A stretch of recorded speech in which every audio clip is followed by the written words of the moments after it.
দর্শক, বাংলাদেশের চলমান রাজনৈতিক ঘোলাটে পরিবেশের মধ্যে গতকালকেই আমরা একটা বিষয়ে আলোচনা করেছিলাম যে বিএনপি নেতারা বিভিন্ন নেতা বিভিন্ন রকমের কথা বলছেন এবং বিএনপি মহাসচিব মির্জা ফখরুল ইসলাম আলমগীরও যখন কথা বলছেন তখন বিভিন্ন সময়ের কথা বিভিন্ন রকম মনে হচ্ছে। তিনি যখন বলছেন যে যারা মুক্তিযুদ্ধের বিপক্ষে ছিল তারা এখন নির্বাচনের বিপক্ষে অবস্থান করছে, তাদের দলের অন্য নেতা দাবি করছেন যে মুক্তিযুদ্ধের বিরোধিতা করায় জামাত ইসলামকে নিষিদ্ধ করতে হবে। আর এক নেতা বলছেন যে জুলাই সনদের কোনো প্রয়োজনই নেই, যেটা বীর মুক্তিযোদ্ধা মেজর হাফিজ তিনি মন্তব্য করেছেন।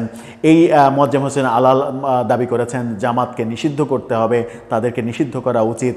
মির্জা ফখরুল যখন বলছেন যে মুক্তিযুদ্ধ বিরোধী যারা ছিল তারা এখন নির্বাচন বিরোধী, এই কথা যখন বলছেন তখন তার আগে তিনি কি বলেছিলেন সেগুলোও আমরা বলেছি যে তিনি মানে শেখ হাসিনা যুদ্ধাপরাধীদের মিথ্যা মামলায় ফাঁসিয়ে আলেম ওলামাদের ফাঁসি দিয়েছে, এরকম মন্তব্যও তিনি করেছিলেন। তার মানে এক এক সময় এক এক রকম মন্তব্য এবং বেশ তাদের মধ্যে চেইন অফ কমান্ডের অভাবটা লক্ষ্য করা যাচ্ছে। এবং আরেকটা ব্যাপার বলেছিলাম বিশেষ করে, সেটা হচ্ছে যে হ্যাঁ না গণভোটের পক্ষে হ্যাঁ না ব্যাপারটা যখন অনলাইনে ব্যাপক চর্চা হচ্ছে এবং বিভিন্ন পত্রিকা বিভিন্ন রকমের মানে এই জরিপ তৈরি করছে, জরিপ ছাড়ছে যে আপনি হ্যাঁয়ের পক্ষে নাকি ন্যায়ের পক্ষে, তখন দেখা যাচ্ছে যে বিএনপির সারা দেশে ভোট বেশি সব থেকে। আওয়ামী লীগ নেই যেহেতু, আওয়ামী লীগকে বাদ দিয়ে আলোচনা হচ্ছে, যেহেতু বিএনপির ভোট বেশি সেহেতু তো বিএনপিরই জেতার কথা, বিএনপি যে পক্ষে ক্যাম্পেইন করবে। বিএনপি ন্যায়ের পক্ষে ক্যাম্পেইন করছে, না জেতার কথা, কিন্তু বেশিরভাগ পত্রিকাতে হ্যাঁ জেতার ব্যাপারটা আমরা দেখছি কেন? তার মানে বিএনপির অনলাইন অ্যাক্টিভিজমের জায়গায় বিএনপি প্রচণ্ড দুর্বল অবস্থায় অবস্থান করছে। গতকালকে এই আলোচনা করেছিলাম।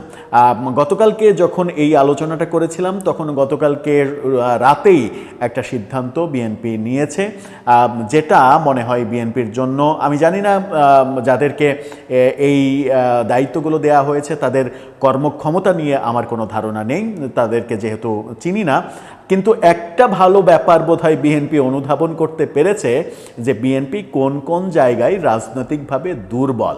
যেমন মিডিয়া সাইডে বিএনপি রাজনৈতিকভাবে প্রচণ্ড দুর্বল এবং সামাজিক যোগাযোগ মাধ্যমেও বিএনপি অনেক দুর্বল, যেখানে জামাত অনেক বেশি এগিয়ে, আওয়ামী লীগ তার শাসনামলে অনেক বেশি পিছিয়ে ছিল। ক্ষমতাচ্যুত হওয়ার পরে আওয়ামী লীগের অবস্থান সামাজিক যোগাযোগ মাধ্যমে ব্যাপকভাবে বেড়েছে। সেটাও অনেকে সমালোচনা করেন আওয়ামী লীগের, যে আওয়ামী লীগ তারা নিজের শাসনামলে এই ব্যাপারটা করতে পারেনি, তারা শুধু তাদের নেতারা নিজেরা খেতে ব্যস্ত ছিল, কর্মীদের তৈরি করতে পারেনি। বিএনপিও গত 17 বছরে আওয়ামী লীগ বিরোধী যে আন্দোলন করেছে সেখানে তারা মানে ডিজিটাল পৃথিবীর যে বাস্তবতা, সেই বাস্তবতা মেনে অফলাইনে যে আর কিছু হবে না, অনলাইনে যে অনেক কিছু সম্ভব, এই ব্যাপারটা তারা মাথায় আনেনি। অতঃপর তারা ব্যাপারটা বোধহয় বুঝতে সক্ষম হয়েছে, যেটা বলছিলাম যে গতকালকে আমরাই আলোচনা করেছি এই ব্যাপারটা। বিএনপি এই ব্যাপারে একটা বড় সিদ্ধান্ত নিয়েছে। কি সিদ্ধান্ত নিল একটু জেনে দেখব এবং বিএনপি বর্তমান রাজনৈতিক প্রেক্ষাপটে কি করতে চলেছে, কি হতে চলেছে, জামাতের সঙ্গে তারা পেরে উঠছে কিনা, সেই আলোচনা করে বোঝার চেষ্টা করবে এই ভিডিওতে। থাকবেন পলিটিক্স টিভির নিয়মিত আয়োজনে।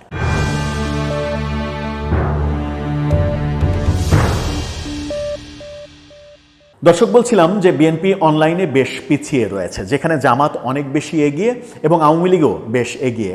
আওয়ামী লীগ গত বছর 5 আগস্ট তাদের সরকার পতনের পরে মানে এটা একেবারে কি বলবো যে খুবই দৃষ্টিগোচর হয়েছে ব্যাপারটা। সেটা হচ্ছে যে আওয়ামী লীগের অনলাইনে অবস্থানটা একেবারেই মানে নগণ্য ছিল, আন্দোলনের মধ্যেও নগণ্য ছিল, সেই আওয়ামী লীগের অবস্থানটা এই গত 1 বছরে কিংবা 14 মাসে অনেক বেশি বেড়েছে এবং বলা যায় যে অনলাইনটা এখন কন্ট্রোল করছে হচ্ছে জামাত এবং আওয়ামী লীগ। সেই ক্ষেত্রে টেক্কা দিচ্ছে তারা যে কাদের অনলাইন অ্যাক্টিভিস্ট বেশি, সেই ক্ষেত্রে বিএনপি অনেক বেশি পিছিয়ে রয়েছে। এনসিপিরও কিন্তু অনলাইন অ্যাক্টিভিস্ট তাদের দলের তুলনায় বলা যায় যে বিএনপির চাইতে অনেক বেশি এগিয়ে রয়েছে। এনসিপির ভোট না থাকলেও অনলাইন ভোট অনেক বেশি, এবং অনেকে বলেন যে মূলত এই দলটা ওই অনলাইন মানে ফেসবুকের উপরেই টিকে আছে এখন পর্যন্ত। কিন্তু সেটাও একটা ক্রেডিটের ব্যাপার কিন্তু, যে তারা অনলাইন জগতে প্রভাব বিস্তার করতে পেরেছে। বিএনপি যে সিদ্ধান্ত নিয়েছে, সময় টেলিভিশনের শিরোনামটা দেখলেই বুঝতে পারবেন, সেখানে তারা বলছে যোগাযোগ বিপ্লবে বিএনপি 7 বিশেষজ্ঞ টিম অনুমোদন, অর্থাৎ 7টা ব্যাপারে টিম তৈরি করেছে। সেখানেও একটা ব্যাপারে আমার কাছে একাধিক ব্যাপারে অসঙ্গতি মনে হয়েছে। কি তারা সিদ্ধান্ত নিল চলুন একটু দেখি।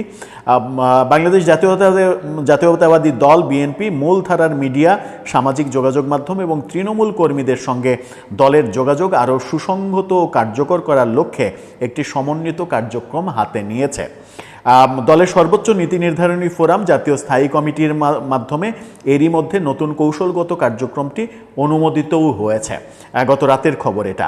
শনিবার বিএনপির মহাসচিব মির্জা ফখরুল ইসলাম আলমগীরের সই করা বিজ্ঞপ্তিতে জানানো হয়েছে, দলের প্রচার ও প্রসারের কাজকে গতিশীল করার জন্য 7টি বিশেষজ্ঞ দল ও তাদের প্রধানদের নাম চূড়ান্ত করা হয়েছে। এই 7টা বিশেষজ্ঞ দল কারা, মানে কোন কোন সেক্টর তারা তৈরি করলো একটু দেখি। 7টা টিম হচ্ছে স্পোকস পারসন, মানে দলীয় মুখপাত্র নিয়োগ করা হয়েছে একজনকে, ডক্টর মাহাদি আমিন। আমি চিনি না তাকে, আমি তার সম্পর্কে কোনো মন্তব্য করতে চাই না, কিন্তু এটা খুবই লক্ষণীয় যে বিএনপি একজন স্পোক পারসন নির্ধারণ করলো, যে তিনি যেটা বলবেন সেটাই বিএনপির কথা, অন্য যারা বলবে সেটা বিএনপির কথা না, সেটা তার ব্যক্তিগত কথা। এটা একটা খুবই গুরুত্বপূর্ণ ব্যাপার, এটা থাকা উচিত প্রত্যেকটা দলেরই। এরপরে প্রেস, মুদ্রিত ও অনলাইন সংবাদ মাধ্যম অর্থাৎ পত্রিকার মানে প্রিন্ট ভার্সন এবং অনলাইন পত্রিকার জন্য তারা ডক্টর সালেহ শিবলি তাকে একজন মুখপাত্র নিয়োগ করেছে। রেডিও ও television, electronic media doctor Moudud Hossain Alamgir Pavel. এই ব্যাপারটা একটু আমার কাছে গোলমেলে মনে হয়েছে। এটা খুব একটা বুদ্ধিমানের কাজ আমার কাছে মনে হয়নি, কারণ বিএনপিতে অনেক বিশেষজ্ঞ মানুষ আছেন, জ্ঞানী মানুষ আছেন। সেখানে দুই জায়গায় দুই প্রেসে যদি 2 জন মুখপাত্র থাকেন তাহলে কথাবার্তা কিন্তু ভিন্ন রকম হবে।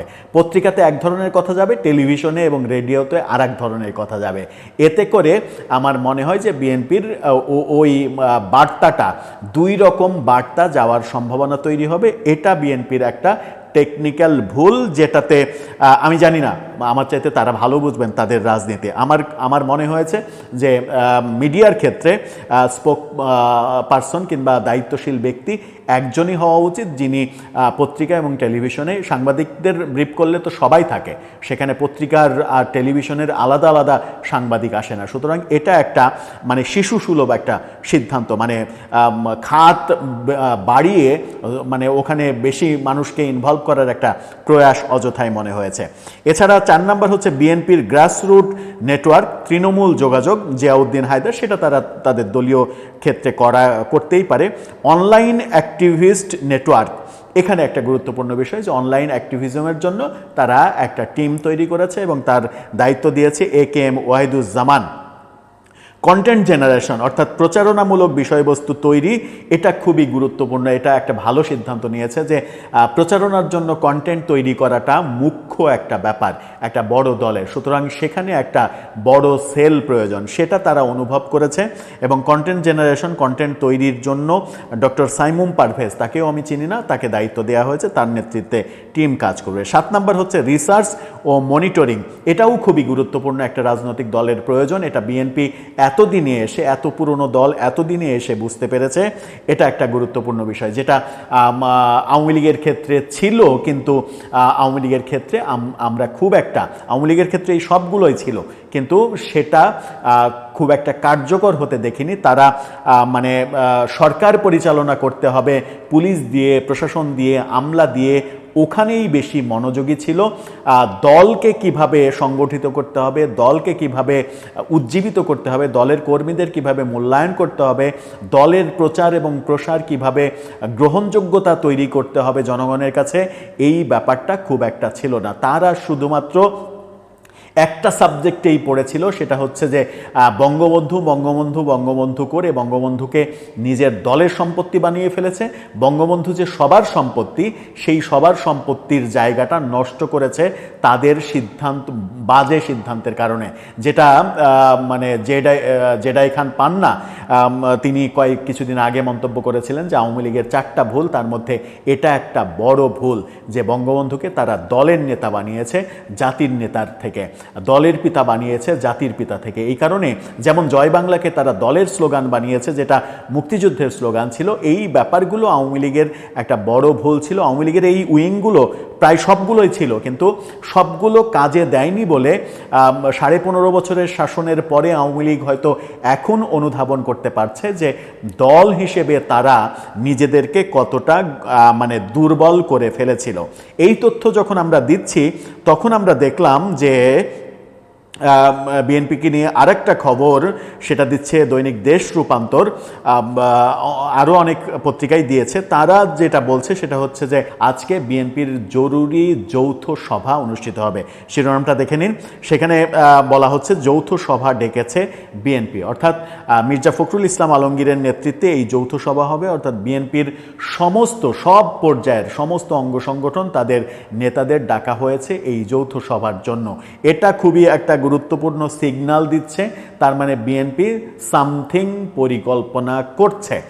মানে সরকারের সঙ্গে পেরে ওঠা, জামাতের সঙ্গে রাজনীতিতে পেরে ওঠা এবং উদ্ভূত যে রাজনৈতিক পরিস্থিতি, জুলাই সনদকে কেন্দ্র করে, গণভোটকে কেন্দ্র করে, আরপিও চেঞ্জকে কেন্দ্র করে যে পরিস্থিতি তৈরি হয়েছে, সেটা মোকাবেলার জন্য সম্ভবত বিএনপি পরিকল্পনা করছে। সেই পরিকল্পনা কি মাঠের আন্দোলন নাকি অন্য কিছু, সেটা হয়তো আমরা বুঝতে পারবো 2-1 দিনের মধ্যে। দর্শক, আপনি কিছু বুঝতে পারলে জানিয়ে লিখতে পারেন আমাদের কমেন্ট বক্সে।